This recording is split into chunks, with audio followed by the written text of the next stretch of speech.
Okay, now that we've created a brand new Excel workbook, this is the screen that we are presented with. And everything you see within this screen is called the Excel interface.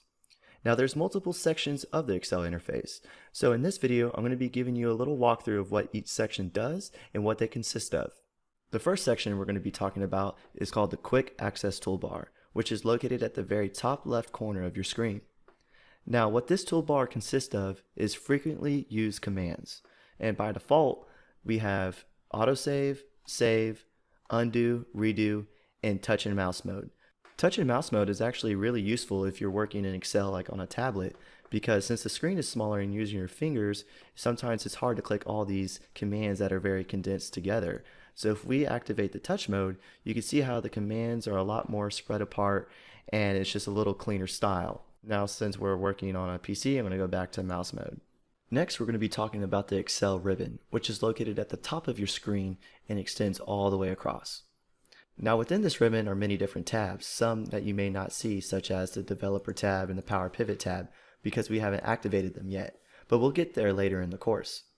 And within the tabs are command groups, and they are separated by these little lines. So you have the clipboard group, font group, alignment group, and so on. And within these groups are the command buttons for that group. So in the font group, we have the bold command, italicize command, underline command, and so on. And if we click this little arrow in the bottom right, this opens up the dialog launcher, which has even more commands related to the font group. But since the ribbon only has so much space, Microsoft did a good job at organizing and placing the most frequently used commands within these groups. And now next, we're going to be talking about the formula bar, which is located between your ribbon and the cells of the worksheet. And this is where we're going to be entering formulas later in the course.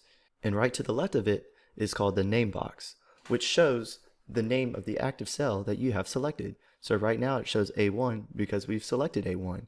Now if I select A2, now the name box shows A2. Now there's just one more quick tip I wanted to share with you, is that the ribbon can take up quite a bit of space. So if you double click on one of the tabs, it will minimize the ribbon. And this could actually happen to you accidentally. You're like, whoa, where did my ribbon go? All you have to do is just double click the tab and it's back to normal.